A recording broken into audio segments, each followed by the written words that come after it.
आपको क्वेश्चन में कहता है कि एक्स क्यूब प्लस 1/x³ 84 के इक्वल है, then find the value of x plus 1/x। हमें x प्लस 1/x की वैल्यू निकालनी है। हमने ऐसे क्वेश्चंस किए हैं में आपको x प्लस 1/x की वैल्यू दी होती थी, आपको x³ प्लस 1/x के होल क्यूब की निकालनी होती थी। याद है वो क्वेश्चंस? उसमें हम क्या करते थे, अगर हमें इसकी वैल्यू दी होती थी तो हम x प्लस 1/x का होल क्यूब कर लेते थे।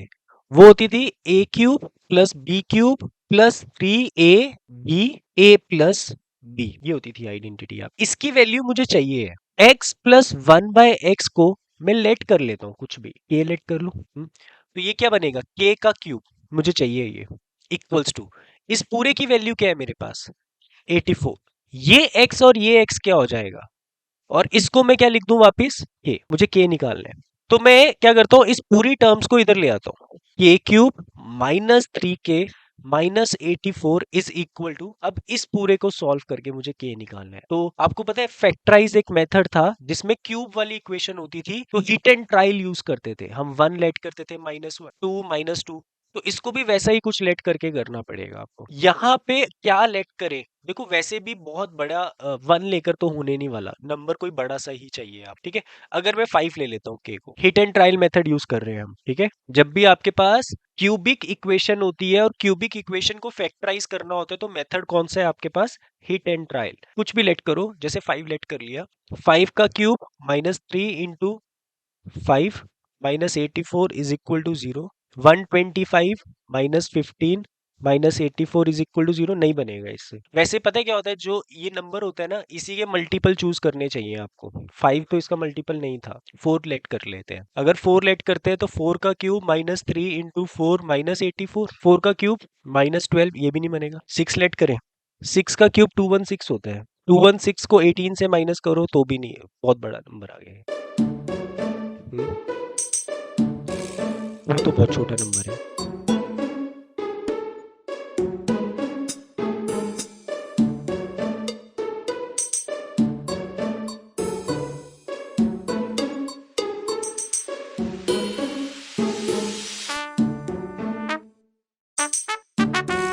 3 तो नहीं है बेटा।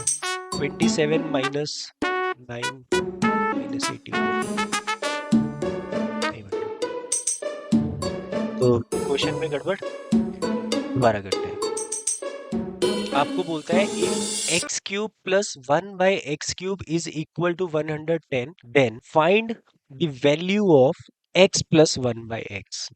तो ये जो क्वेश्चंस थे आपके, इनको सॉल्व करने के लिए आप होल क्यूब वाली आइडेंटिटी का यूज करते हो। x प्लस 1/x का होल क्यूब होगा a³ plus b³ plus 3ab a plus b, जिसमें इसकी वैल्यू आपको दी हुई है 110 और इसकी वैल्यू हमें निकालनी है, इसकी भी वैल्यू हमें निकालनी है। हम क्या करते हैं, लेट कर लेते हैं x प्लस 1/x को k।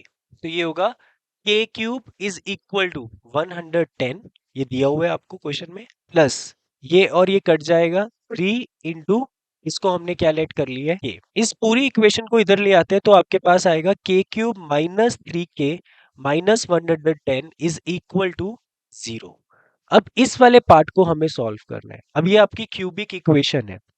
क्यूबिक इक्वेशन जब भी होती है उसको सॉल्व करने का तरीका आपके पास है हिट एंड ट्रायल मेथड। मतलब जब भी क्यूबिक इक्वेशन और उसको फैक्टराइज करना हो, क्यूबिक या फिर बाय क्वाड्रेटिक, पावर 4 होती है, तब भी आप हिट एंड ट्रायल वाला मेथड ही यूज करते हो, ठीक है। पावर 4 में आप दो जीरोस फाइंड करते हो या दो फैक्टर्स हिट एंड ट्रायल से फाइंड करते हो, ठीक है। और पावर 3 में सिर्फ एक ही फैक्टर आप हिट एंड ट्रायल से फाइंड करते हो। अब ये नंबर बहुत बड़ा है, तो यहाँ पे नंबर्स भी मतलब ऐसे चूज करने पड़ेंगे, थोड़े बड़े नंबर। 2 से काम नहीं चलने वाला, 3 से काम नहीं चलने वाला, तो हम k को क्या लेट कर लेते हैं पहले, 5। 5 का cube -3 into 5 minus 110 is equal to 0। 125 minus 15 minus 110 is equal to 0। 110 minus 110 is equal to 0, तो 0 आ गया। मतलब आपके पास 5 क्या निकल गया, 0। अगर 5 0 है तो k माइनस 5 क्या है, फैक्टर है। अब अगर k माइनस 5 फैक्टर है, k की वैल्यू 5 बन तो रही है, बट पूरा सॉल्व कर लेते, k की और वैल्यूज भी हो सकती है, मतलब हमें इसको सॉल्व करना पड़ेगा। k माइनस 5 से इसको डिवाइड करते हैं। अब लॉन्ग डिवीजन कैसे करते हैं, k³ प्लस 0 k स्क्वायर, क्योंकि k स्क्वायर मिस है तो वो लिखना पड़ेगा, -3k -110। पहला नंबर k स्क्वायर से मल्टीप्लाई करेंगे तो k³ -5k स्क्वायर, माइनस और ये क्या हो जाएगा प्लस, 5k स्क्वायर -3k -110। अगला किससे मल्टीप्लाई करेंगे, 5k से।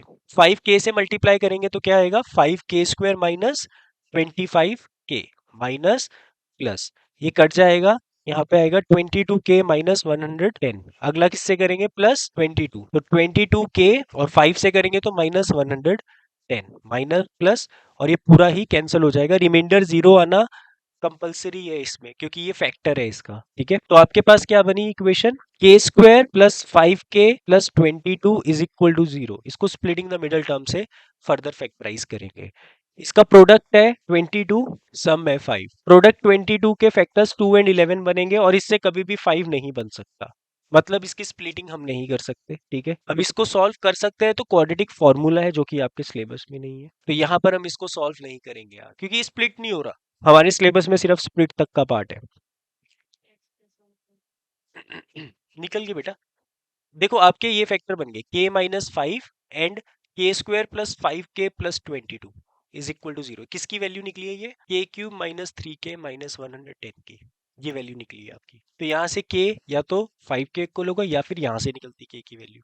ये स्प्लिट हो नहीं पा रहा, इसके फैक्टर्स बन नहीं पा रहे, तो इसको फर्दर सॉल्व करेंगे नहीं। मतलब k क्या निकल गया आपका 5, k अगर 5 है तो x + 1/x की वैल्यू क्या है। लॉन्ग डिवीजन की जरूरत, मतलब हिट एंड ट्रायल से k5 आ गया सीधा, ये कह रहे हो आप। बट अगर इसके फैक्टर्स बन जाते ना बेटा, तो दो फैक्टर्स और बनते हैं। सपोज इसके फैक्टर बन जाता है एक k+11 और एक बन जाता है k-3, सपोज कर रहा हूँ, तो यहाँ से k की वैल्यू -11 भी होती है और k की वैल्यू 3 भी, और k आपका x + 1/x है, यही वैल्यूज होती है उसकी। ठीक है, तो हम बोल नहीं सकते, अभी बता नहीं सकते ना कि और भी वैल्यूज है कि नहीं है, अब ये तो फैक्टराइज नहीं हो रहा, इसलिए इसको फर्दर सॉल्व नहीं करें। एक्चुअल में इसके नॉन रियल रूट्स हैं, ये जो k² + 5k + 22 है ना, ये नॉन रियल रूट्स है, ये k की वैल्यू रियल नहीं आती इसमें। ये क्लास 10th में सीखोगे आप। आपके पास एक मेथड होता है b² - 4ac वाला, इसकी वैल्यू निकालते, ये इसका कोफिशिएंट a होता है, ये b होता है और ये c होता है। अगर इस b² - 4ac की वैल्यू 0 से कम आती है ना, तो नो रियल रूट्स। 5 का स्क्वायर -4, a 1 है, c आपका 22 है, 25 - 88 नेगेटिव आंसर आ रहा है, less than 0 negative, which means no real roots, इसके रूट्स एग्जिस्ट नहीं करते। ठीक है, तो इसलिए k हमारा फाइनल आंसर है। क्लियर होगी ये वाली चीज।